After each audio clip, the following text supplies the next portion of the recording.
अतिरिक्त कार्यभार सौंप दिया गया है। राजेंद्र कुमार को आनंदो मजूमदार की जगह पर प्रधान सचिव का कार्यभार सौंपा गया है। लेकिन ये जिस तरह से अरविंद केजरीवाल सरकार और सीधे सीधे उपराज्यपाल नजीब जंग के बीच में जंग जो छिड़ी हुई है, ये थमने का नाम नहीं ले रही है।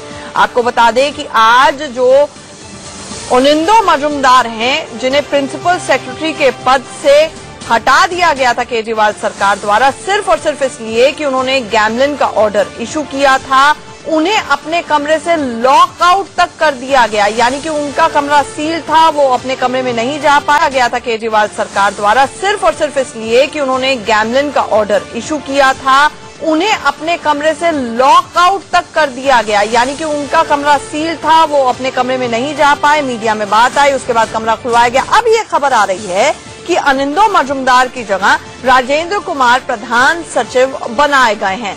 यानी कि सिविल सर्वेंट्स, ब्यूरोक्रेट्स, आला अफसरों की नियुक्ति को लेकर लगातार खींचतान नहीं, बल्कि अब तो ये पूरी तरह से जंग की शक्ल अख्तियार कर चुकी है दिल्ली सरकार और नजीब जंग उपराज्यपाल के बीच में।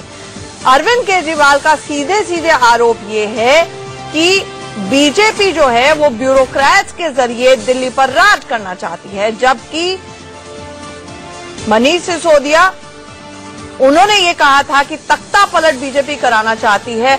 अब एक बार फिर से इस तरह की खबर आई है। हमारे साथ ब्यूरो चीफ राकेश कुमार सिंह जुड़ रहे हैं। राकेश, सबसे पहले हमें लेटेस्ट डेवलपमेंट के बारे में बताएं। राजेंद्र कुमार को अब अतिरिक्त प्रभार दे दिया गया है प्रधान सचिव का दिल्ली के। ठीक है, लगता है संपर्क टूट गया है। हम राकेश से फिर से जुड़ने की कोशिश करेंगे। आपको बता दें कि लगातार ये जिस तरह से घटनाक्रम हो रहा है, लगातार अब सवाल उठ रहे हैं कि क्या जानबूझकर छोटे से विवाद को इतना बढ़ाया गया केजरीवाल सरकार द्वारा। दरअसल आपको पूरा घटनाक्रम बता दें, दिल्ली के जो चीफ सेक्रेटरी है के शर्मा, वो महज 10 दिन की छुट्टी पर देश से बाहर विदेश गए। उसके बाद ये हुआ कि एक्टिंग चीफ सेक्रेटरी किसे बनाया जाए। 40 घंटे तक एलजी ऑफिस का कहना है कि फाइल पड़ी रही केजरीवाल जी के दफ्तर में, नाम नहीं आया, इसलिए उन्होंने गैमलिन को चीफ सेक्रेटरी बना दिया। ये ऑर्डर इशू किया आनंदो मजूमदार ने, जो कि प्रधान सचिव हैं। हमारे साथ हमारे ब्यूरो चीफ राकेश कुमार सिंह जुड़ गए हैं। राकेश, एक और डेवलपमेंट हुई है इस दौरान, राजेंद्र कुमार को प्रधान सचिव बना दिया गया है, पूरा अपडेट दें। जिस तरह से खबरें आई कि जिन्होंने एलजी के ऑर्डर को शामिल किया और उसके खिलाफ जो कार्रवाई जिस तरह से की गई है, उसको लेकर डीओपीटी मिनिस्ट्री ने तीखी प्रतिक्रिया व्यक्त की है।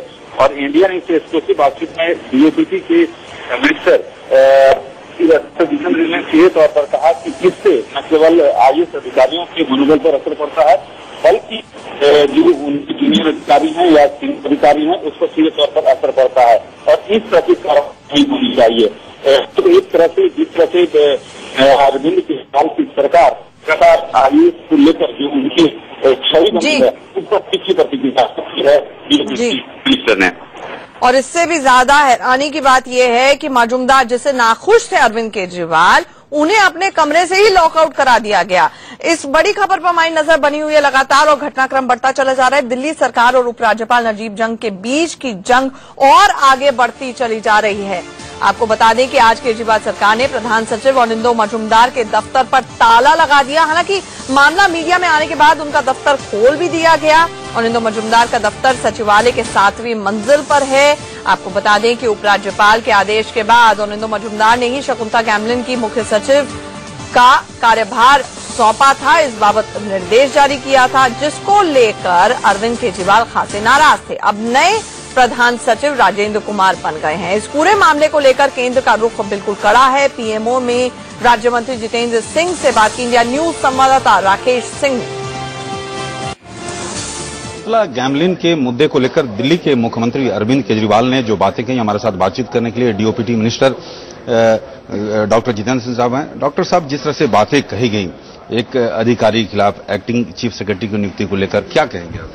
नहीं, देखिए, इसके राजनीतिक विवाद में उलझने के बिना मैं मात्र इतना कहना चाहूंगा कि जहां तक डीओपीटी विभाग का संबंध है, जो मेरी जिम्मेवारी में है, ये विभाग पूरी पारदर्शिता से काम करता है, ऑब्जेक्टिविटी से काम करता है। और ये बात की प्रशंसा, इस बात की प्रशंसा सारे देश के अन्य राज्य सरकारों ने भी की है। इसलिए कोई भी पक्षपात हुआ हो या इस प्रकार का रवैया रहा हो, ये कहना अन्याय होगा डीओपीटी के विभाग के साथ। लेकिन डॉक्टर साहब, रैली में उस अधिकारी का नाम लिया जाना एक मुख्यमंत्री द्वारा किस तरह से, क्योंकि आप कैडर कंट्रोल डिपार्टमेंट है। हाँ, शायद आपका कहना ठीक है कि सिविल सर्विसेज के ऑफिसर्स को उस प्रकार के सम्मान और गरिमा के साथ ही उनके साथ व्यवहार रहे तो सारे कार्मिक प्रणाली अच्छी तरीके से, अनुकूल तरीके से कामकाज करती है। अन्यथा कई बार इस प्रकार के किस्से का या इस प्रकार की वारदात का असर उस मात्र व्यक्ति विशेष तक नहीं रहता, दूसरे सिविल सर्वेंट्स पर भी पड़ता है और उनके भी मनोवैज्ञानिक प्रभाव थोड़े से प्रतिकूल हो जाते हैं। दिल्ली के सीएम का कहना है कि ये सब जो हो रहा है केंद्र सरकार के निर्देश पर हो रहा है, क्या कहेंगे? कतई नहीं, कतई नहीं, ये बहुत अन्याय होगा ऐसा कहना, विशेषकर डीओपीटी विभाग के संदर्भ में, क्योंकि डीओपीटी विभाग एक ऐसा विभाग है जो पूरी पारदर्शिता, ऑब्जेक्टिविटी के साथ काम करता है। और ये न केवल हम कहते हैं जो डीओपीटी के साथ संबंधित हैं, बल्कि देश के प्रत्येक राज्य की सरकार भी इस बात को स्वीकारती है। शायद यही कारण है कि कई बार कुछ नियुक्तियों में विलंब हो जाता है, उसकी हमारे लिए आलोचना भी होती है, लेकिन विलंब का कारण इसलिए रहता है कि हम चाहते हैं कि कोई त्रुटि ना हो, कोई कोताही ना हो। एलजी पर सीधा हमला किया जा रहा है। संवैधानिक पदों पर रहने वाले लोगों को इस प्रकार के विवाद में लाना ठीक नहीं रहता, ये सबका मानना है। अच्छा, जो अधिकारी ने जो जारी किया था ऑर्डर को, उसके जो ऐसे खबरें आ रही हैं कि उसके कमरे जो है लॉक कर दिया गया है। नहीं, जैसा मैंने कहा कि हम यही चाहेंगे और यही प्रार्थना करेंगे सभी संबंधित लोगों के साथ कि सिविल सर्विसेज के अधिकारियों के साथ थोड़ा सम्मानजनक व्यवहार रहे तो बाकी अधिकारियों का भी प्रोत्साहन रहता है। तो ये थे DOPT minister doctor Jitendra Singh, जिनका साफ तौर पे कहना है कि अधिकारियों के साथ व्यवहार उचित होना चाहिए। कैमरामैन संजीत के साथ राकेश कुमार सिंह, इंडिया न्यूज।